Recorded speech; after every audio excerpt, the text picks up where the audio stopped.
Canada's premiers are meeting once again today as threats of tariffs from the incoming U.S. president continue to grow and as Parliament is prorogued.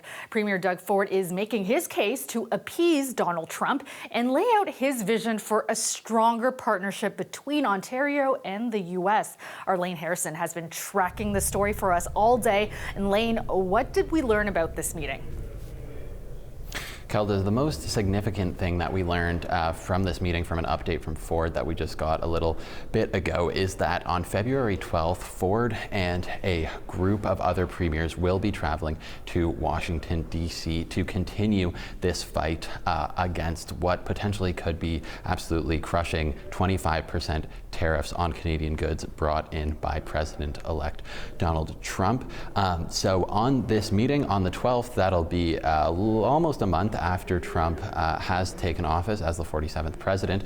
And during this meeting, during this trip, a meeting with the White House is not actually part of the plan. They don't know if they'll be able to see the president. Ford said that'll be up to Trump, but they're going to be meeting with lawmakers there who Ford says will have the ear of Trump, trying to sway him that way. And as the leader of the Premier's Council, the Council of the Federation, Ford will be leading this delegation of leaders heading down south. But before that happens, there is going to be an in-person meeting between all the premiers and the Prime Minister in Ottawa next Wednesday. And at that meeting, they'll hash out a plan. And here's a little bit more of what Ford is hoping will come out of that meeting with. I know the premiers have a strong plan, but we want to see where the federal government stands right now. Keep in mind, the Prime Minister is still the Prime Minister, the Minister is still the Minister, and until that changes, we're going to make sure that we hold their feet to the fire and come out as a united country.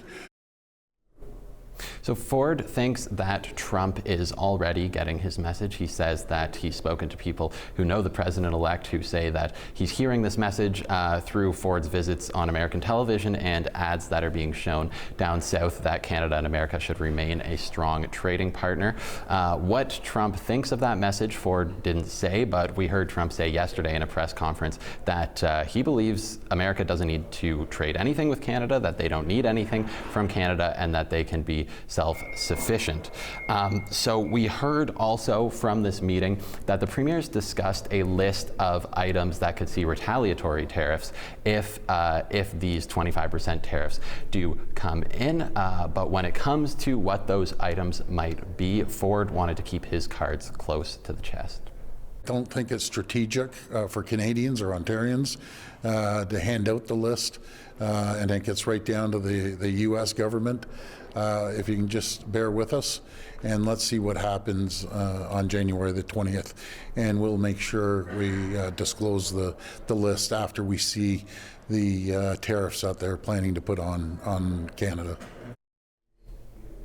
So earlier today, we were with Ford at the Darlington Energy Center, where he was also making a pitch that he hopes will help fight these tariffs. He was pitching an idea called the Fortress Can-Am, which would basically increase energy exports to the U.S. But some observers, one of which I spoke to, aren't convinced that this plan would do much. The Premier Ford, may be miscalculating how much Trump cares about him or his ideas or energy for that matter. You get the sense that Trump doesn't want to buy anything from Canada, right? So I think going and pitching some kind of, we'll sell you more energy plan as long as you keep the tariffs at bay, I'm not sure that's going to fly. So Kelda, Ford was supposed to be on the American network CNN this evening to continue this fight, but that interview has been canceled because of the wildfires in California. All right, thanks so much, Lane. Our CBC's Lane Harrison reporting from Queen's Park.